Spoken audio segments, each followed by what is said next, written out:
Hello students, अस्सलाम वालेकुम students. Class matric section C का एक इम्पॉर्टेंट सवाल जो गैस पेपर में मौजूद है उसके साथ हम मौजूद हैं। सवाल ये है कि what is simple pendulum and prove that motion of simple pendulum is simple harmonic. ये सी सेक्शन में 6 नंबर का सवाल की सूरत में पूछा जाएगा स्टूडेंट। इम्पॉर्टेंट सवाल है, तो अगर आप ये देख लें और इसको थोड़ा सा समझ लें तो आप सेक्शन सी के सवाल को करने के काबिल हो जाएंगे। तो देखिए, सिंपल पेंडुलम क्या है, इसकी पहले हमने डेफिनेशन लिखी है।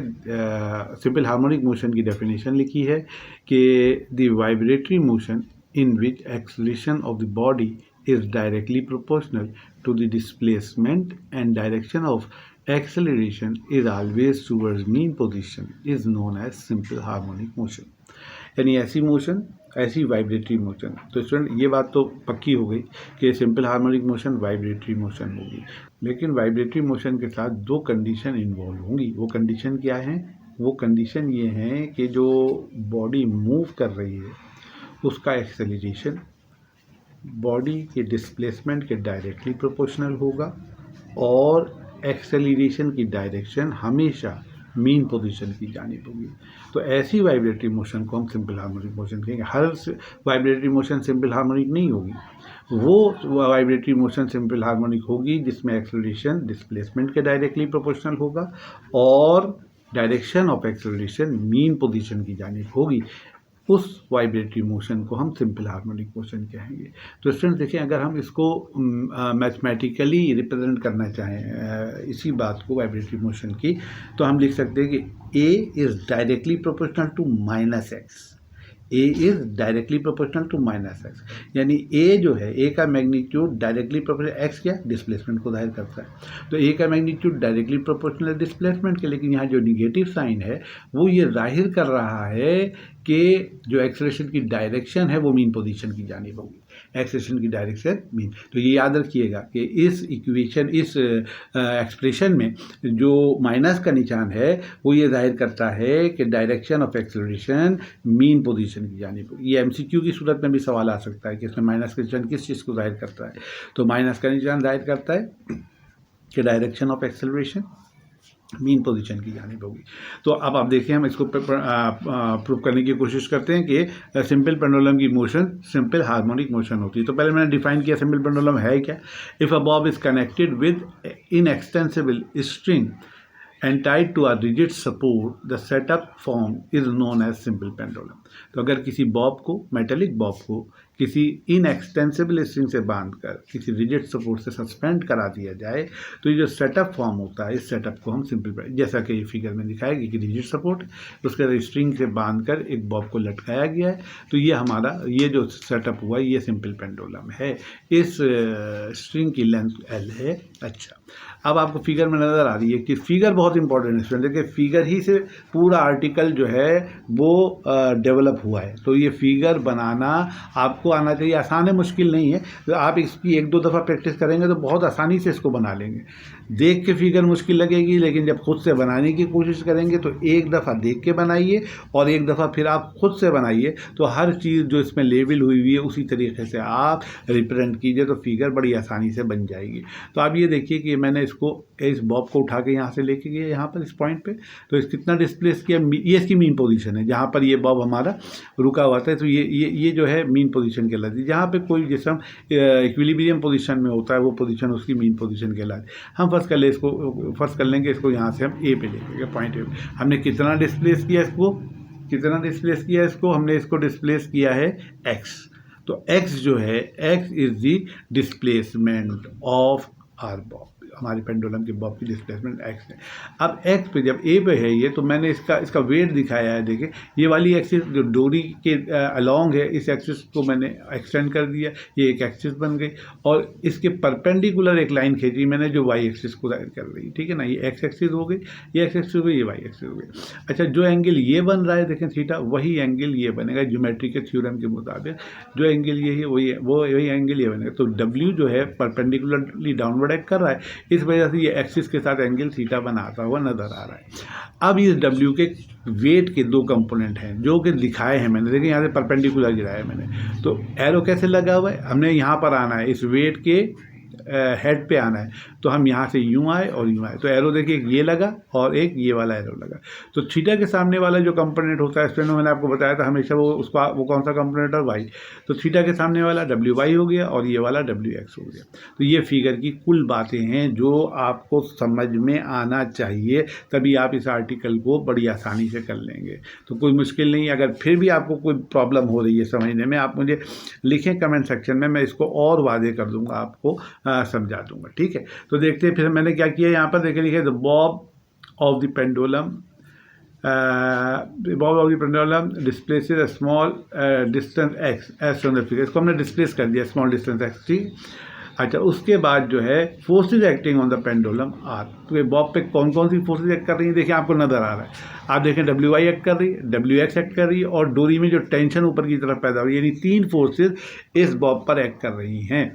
फिर से सुन लीजिए, इस बॉब पे 3 फोर्सेज एक्ट कर रही हैं। डब्ल्यू के 2 कंपोनेंट, हम डब्ल्यू को कंसीडर नहीं करेंगे, अब डब्ल्यू के 2 कंपोनेंट को कंसीडर कर रहे हैं। डब्ल्यू एक्स इस तरफ एक्ट कर रहा है, यानी मीन पोजीशन की, डब्ल्यू वाई मीन पोजीशन की जानिब एक्ट कर रहा है, डब्ल्यू एक्स डोरी के अलोंग नीचे की तरफ एक्ट कर रहा है, और टी डोरी के अलोंग अपर डायरेक्शन में एक्ट कर रहा है। समझ में आई बात आप लोगों के? ये फिर से बता देता हूँ कि बॉब पे एक्ट करने वाली फोर्सेस 3 है। एक डब्ल्यू वाई, ये नज़र आ रही है आपको, ये इसकी डायरेक्शन देखिए, मीन पोजीशन की जानिब है डायरेक्शन मीन पोजीशन की जानिब, तो और डब्ल्यू एक्स की डायरेक्शन देखिए अलोंग द स्ट्रिंग डाउनवर्ड, और टी की डायरेक्शन देखिए along the string upward. Clear? अब आप आगे आइए, आप देखें जब पेंडुलम मूव करता है तो उस पेंडुलम में ऐसे मूवमेंट होती है, यानी ये इस तरीके से मूव कर रहा होता है, इसमें कोई इस तरीके से इस डायरेक्शन में कोई मूवमेंट नहीं होती। इसका मतलब क्या है? इस बात का मतलब ये है कि डब्ल्यू एक्स और टी ने एक दूसरे को क्या कर दिया, बैलेंस कर दिया। यही वजह है कि इस डोरी की डायरेक्शन के अलावा कोई मूवमेंट पेंडुलम में, पेंडुलम मूव करता है इस तरीके से मूव करता है पेंडुलम। तो हमने इसी बात को, तो स्टूडेंट देखिए इस बॉब पे एक्ट करने वाली फोर्सेज, एक W x equal W cos theta है, यानी डब्ल्यू एक्स बराबर है डब्ल्यू एम जी के बराबर होता है, तो एम जी कॉस, डब्ल्यू की जगह एम जी लिख दिया, एम जी कॉस थीटा हो गया, एक तो फोर्स हो गई।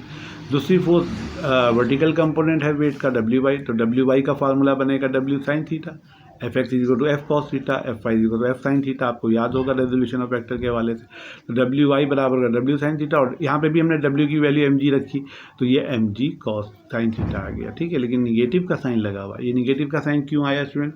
ये निगेटिव का साइन इस वजह से आया क्योंकि इस जो हमारी ये डब्ल्यू वाई है, ये इसकी डायरेक्शन मीन पोजीशन की जानिब है, ये हमारी बॉडी को मीन पोजीशन की जानिब लाने की कोशिश कर रही है, इस वजह से हमने इसके साथ निगेटिव का साइन लगा दिया। तो डब्ल्यू वाई बराबर हो गया minus m g sine theta, और यहाँ लिखा हुआ भी negative sign due to the direction of the force. उसके बाद तीसरी फोर्स जो एक्ट कर रही है वो टेंशन इन स्ट्रिंग है, which is acting along the string upward, जो along the string upward act कर रही है। तो 3 फोर्सेज हैं, लेकिन हमारे पेंडुलम में इस डायरेक्शन में कोई मोशन नहीं, ऐसे पेंडुलम हमारा मूव नहीं कर रहा, हमारा पेंडुलम यूँ मूव कर रहा है, ठीक है। तो जब यूँ मूव नहीं कर रहा, इसका मतलब है इस फोर्स ने इस फोर्स को बैलेंस कर दिया, तो मैंने इसी वजह से लिखा t equal to m g cos theta. तो ये दोनों फोर्सेज तो समझे कैंसिल हो गए। अब एक फोर्स रह गई जो पेंडुलम को उसके मीन पोजीशन के जानिब लाने की जिम्मेदार है, और वो फोर्स कौन सी है स्टूडेंट? देखिए वो फोर्स है f is equal to minus m g sine theta. तो ये हमारी जो वो फोर्स जो जिस्म की ओरिजिनल पोजीशन को रिस्टोर करती है, उस फोर्स को हम इलास्टिक रिस्टोरिंग फोर्स कहते हैं। तो इस केस में, पेंडुलम वाले केस में, इलास्टिक रिस्टोरिंग फोर्स क्या बन गई है? फिर equal to minus m g sine theta. इसको हमने इक्वेशन 1 कह दिया। लेकिन न्यूटन साहब यहाँ कूद पड़े, उन्होंने कहा भाई ये फोर्स आपने minus m g sine theta के बराबर कैसे लिख दी? फोर्स तो मेरे कानून के मुताबिक एम ए के बराबर होती है। तो हमने कहा अच्छा ठीक है, आपके कानून के मुताबिक एम ए के बराबर होती, तो f equal to m a भी लिख दिया। अब दोनों फोर्स यही फोर्स हैं, इलास्टिक रिस्टोरिंग फोर्स, ठीक है ना। तो हमने इन दोनों को क्या कर दिया? बैलेंस कर दिया, यानी इन दोनों को कंपेयर करा दिया। जब हमने इन दोनों को कंपेयर कराया स्टूडेंट, तो देखिए कुछ बात इस तरीके से बनी। तो देखिए जब हमने इन दोनों को कंपेयर किया by comparing equation 1 and 2, m a is equal to minus m g sine theta, ठीक। तो एम से एम दोनों कैंसिल हो गए, तो यहाँ ए बचा, a is equal to minus g sine theta हो गया। और देखिए, जब हम पेंडुलम को डिस्प्लेस करते हैं तो हम वो डिस्प्लेसमेंट बहुत माइन्यूट रखते हैं। क्यों माइन्यूट रखते हैं? क्योंकि डिस्प्लेसमेंट जितना कम होगा उतनी एयर फ्रिक्शन कम होगी। क्योंकि आइडियल केस के लिए तो एयर फ्रिक्शन होना ही नहीं चाहिए, लेकिन फ्रिक्शन क्योंकि आइडियल केस नहीं है तो इस वजह से हम थीटा बहुत छोटा देते हैं उसको, ठीक है।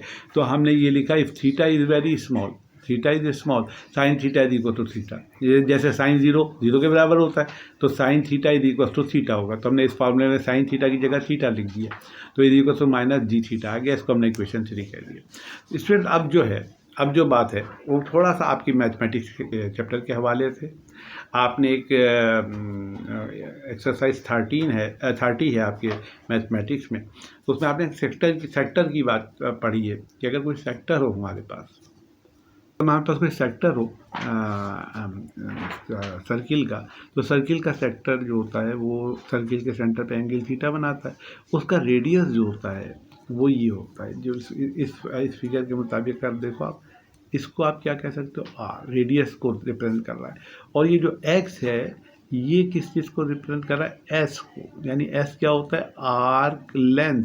एस क्या होता है, आर्क लेंथ। तो आपने फार्मूला क्या पढ़ा, आपने फार्मूला पढ़ा स्टूडेंट्स, फार्मूला आपने पढ़ा है s is equal to r theta, ये पढ़ा है आपने।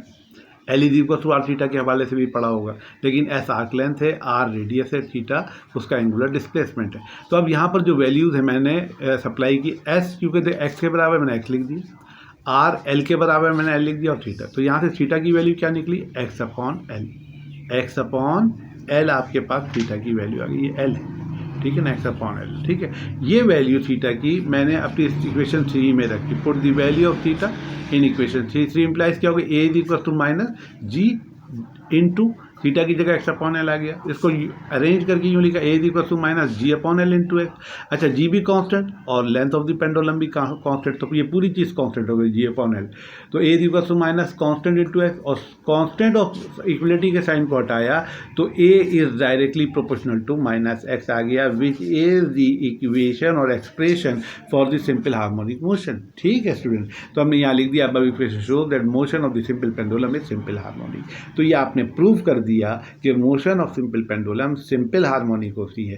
तो स्टूडेंट ये आर्टिकल है जो आपके अगर सी सेक्शन में आया पेंडुलम के हवाले से, तो इतना कुछ आपने करना है 6 नंबर हासिल करने के लिए। तो स्टूडेंट मुश्किल नहीं है, एक दफ़ा 2 दफ़ा इसको ड्राइव कीजिए आप, ये आपको समझ में आ जाएगा, आपके कंट्रोल में आ जाएगा, और इंशाल्लाह आप पेपर में इसको करने के काबिल हो जाएंगे। हाँ, अलबत्ता ये ध्यान रखिएगा कि फिगर्स बहुत इंपॉर्टेंट हैं, फिगर्स की प्रैक्टिस कीजिए, ये 2 दफ़ा प्रैक्टिस करेंगे बन जाएंगी, ठीक है। उसके बाद आप ये डेरिवेशन देखिए, आपको डेरिवेशन पूरी समझ में आ जाएगी और आप पेपर में इसको करे आएंगे। तो स्टूडेंट अपना बहुत ख्याल रखिएगा, वीडियो अगर अच्छी लगी हो तो लाइक कीजिए, शेयर कीजिए स्टूडेंट प्लीज़, और जो है अगर कुछ बात समझ में नहीं आई तो कमेंट सेक्शन में मुझे लिखिए, मैं उसको और एक्सप्लेन कर दूँगा। बहुत शुक्रिया, अल्लाह हाफिज़।